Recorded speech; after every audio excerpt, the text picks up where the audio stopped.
OK, oui, oui. Donc, les vitamines antioxydantes, donc c'est vitamine A, vitamine E, vitamine C. Donc, c'est des vitamines qui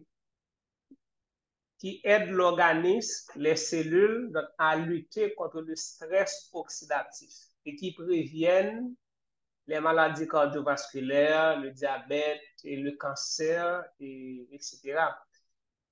Ensuite, on a vu, il y a non seulement des vitamines antioxydantes, mais il y a aussi des minéraux antioxydants.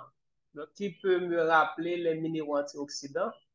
S'il vous plaît, l'intervenant, Magnésium, identifiez-vous, puisqu'on est plusieurs groupes.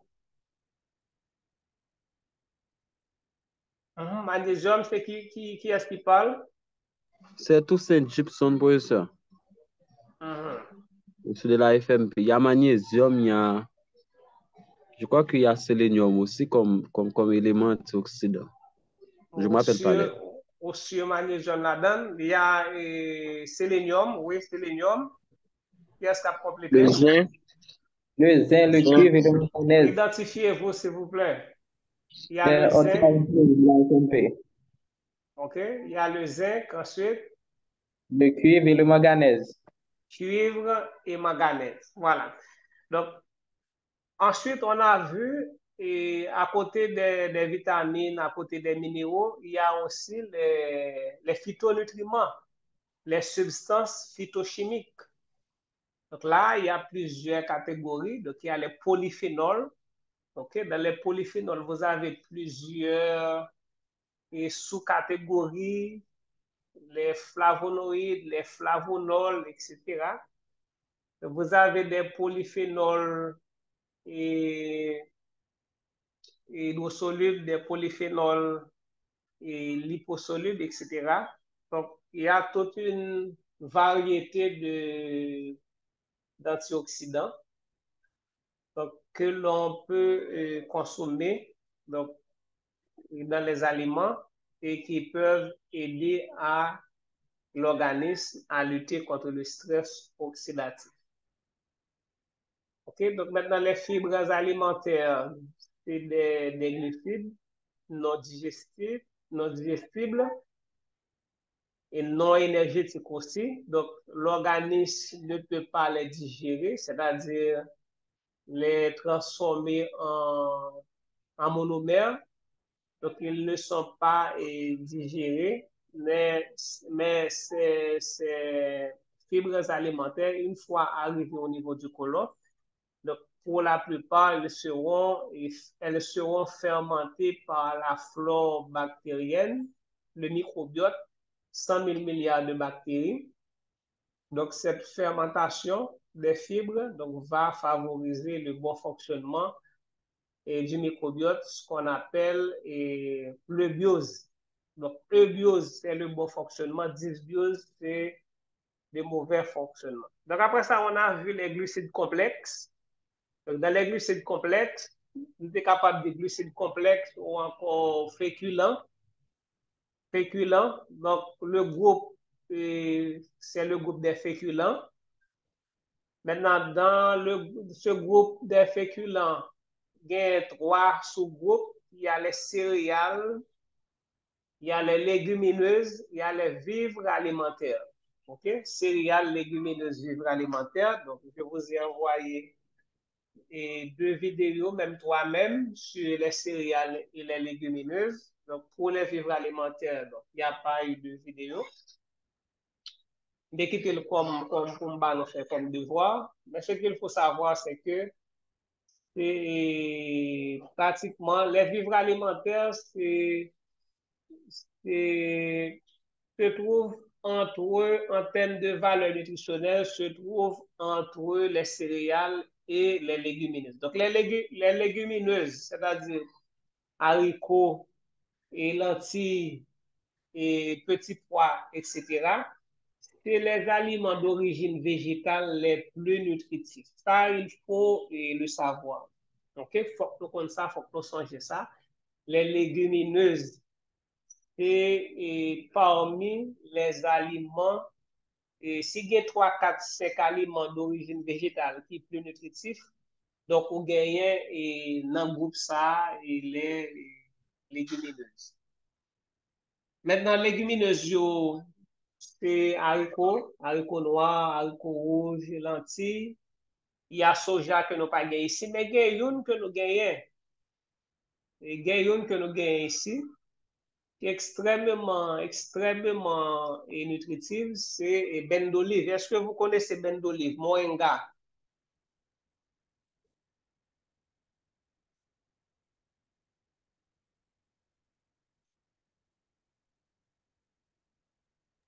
Oui, professeur. OK? Donc, m'pa kwe nan vidéo m'te voye pour nous, hein? Nous te parlé de moringa. Sinon, m'a voye l'autre vidéo pour nous capable et vraiment qui ça dit sur moringa. Donc, c'est quelque chose, c'est une plante, c'est une légumineuse que tout le monde a supposé gagner et la caillou. Et vous savez, l'avantage avec cette plante, c'est que pratiquement toutes les parties de la plante peuvent être utilisées. Sorti dans l'écorce, tomber dans la racine, passer dans la feuille, tomber dans la gousse. Donc, c'est pratiquement toute plante qui est capable d'utiliser pour la consommation humaine. Voilà un résumé sur ce qu'on a déjà vu. Maintenant, on va poursuivre avec les lipides, les graisses.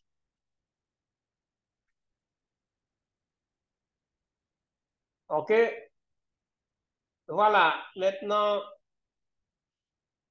il faut savoir que les lipides peuvent être d'origine animale ou d'origine végétale.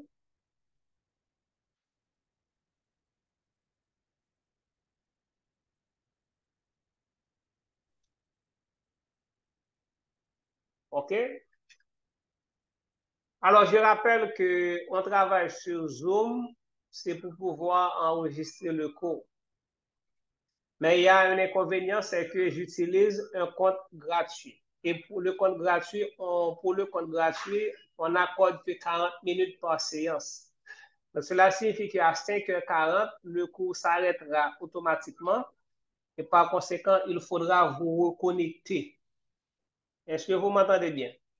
Donc, il faudra vous reconnecter pour continuer. Parce qu'à chaque 40 minutes, donc, il y aura un arrêt. OK, mais j'espère que nous comprenons. Donc, maintenant, dès qu'on parle de graisse, généralement, les gens ont, alors, je dirais que les graisses font peur. OK? Les graisses, dès qu'on parle de lipides, les lipides font peur.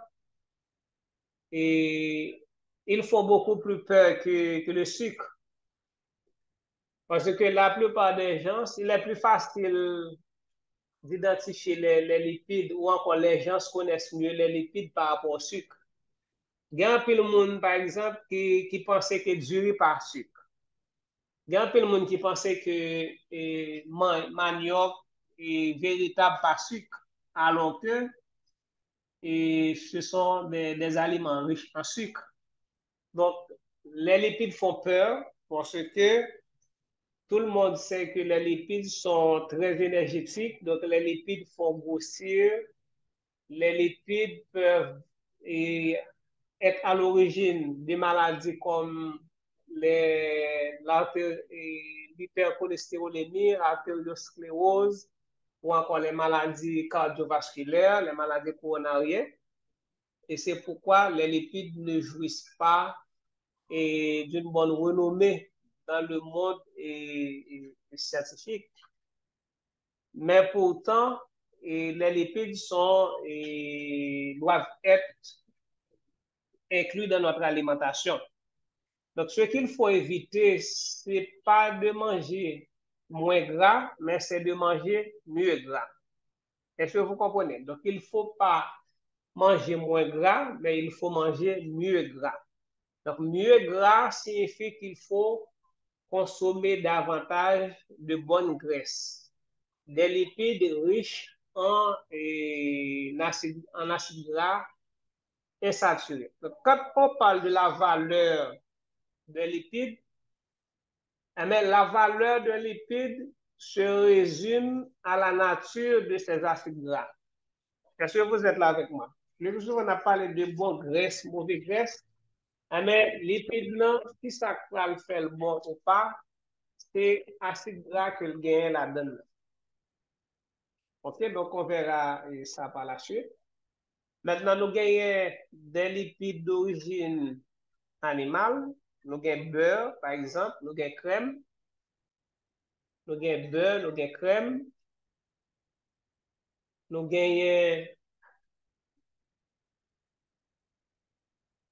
gagnons graisse animale. Nous gagnons graisse animale.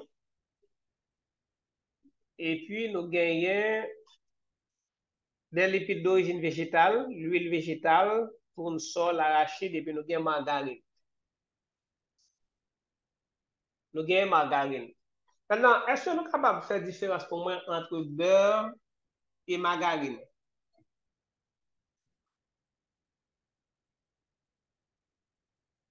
Qu'est-ce qui est capable de faire la différence pour moi entre beurre et margarine?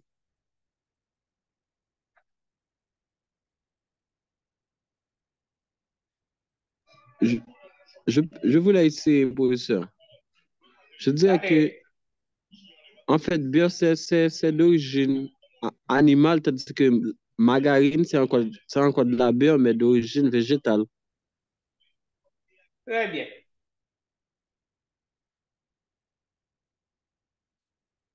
Très bien. C'est ça, effectivement. Donc, le beurre, c'est d'origine. Alors, les deux, margarine, c'est beurre. OK? Sauf que margarine, c'est d'origine végétale, alors que le beurre, donc, c'est d'origine animale. Mais avec qui ça fait beurre, là? Avec qui ça fait beurre? Beurre est d'origine animale.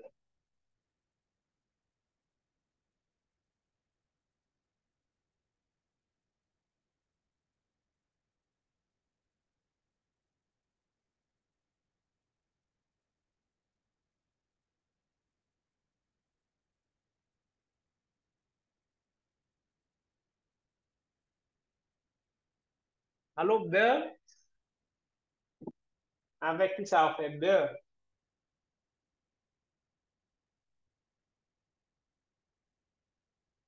Je vous écoute dans 3 minutes pour camper. Après, après brancher, après connecter.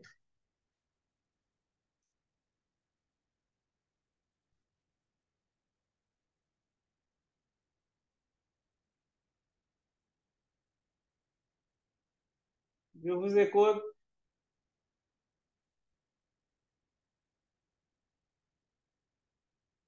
Allô? À propos de signal, nous tombons, nous entendons bien fort.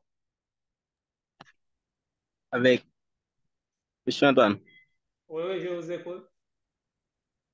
C'est Benji, je suis de Notre-Dame. Oui, oui. Est-ce que est-ce que c'est pas à partir de la crème et du lait? Oui, justement.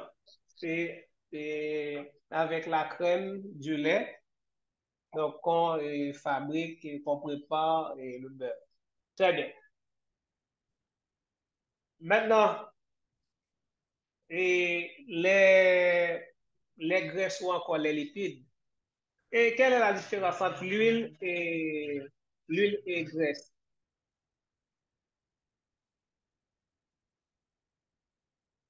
Je voulais essayer, monsieur, surtout c'est Gibson, je suis de la FMP. L'huile, c'est liquide à la température ordinaire, tandis que graisse, c'est solide à la température ordinaire. Ok. Mais généralement, dès qu'on dit graisse, on peut dire qu'on voit, généralement, le gens ordinaire ne fait pas cette différence. Donc, graisse se réfère également à des lipides. Ouais, donc, graisse, c'est des lipides qui sont solides à la température ordinaire, alors que l'huile, c'est des lipides et qui sont liquides, donc à la température ambiante, à la température ambiante. Voilà. Alors, dans ces différents aliments, beurre, crème, graisse animale, qu'est-ce qu'on a comme nutriments? Donc, on a des acides gras. Donc, à remarquer, les graisses d'origine, ça c'est très important à retenir, les graisses d'origine animale sont principalement riches en acides gras saturés, alors que les graisses d'origine végétale sont principalement riches en acides gras insaturés. OK? Donc ça, c'est une différence majeure qui gagne entre ces deux catégories de graisses ou encore de lipides. Et puisque il y a aussi les vitamines, donc on va retrouver les vitamines liposolubles. OK? On va retrouver les vitamines liposolubles. Et puisque les vitamines sont liposolubles, donc elles ont de l'affinité pour les graisses, donc vous allez les retrouver dans les aliments qui sont riches en graisse. Par exemple, les œufs, bon, pas tout aliment quand même. Voilà, pas tout aliment. Par exemple, si on prend viande, on voit que viande pas gagner vitamine A, viande pas gagner vitamine D. Voilà, donc c'est pas tout aliment qui est riche en graisse, qui est riche obligatoirement en vitamines liposolubles. Par exemple, si on prend lait, c'est une très bonne source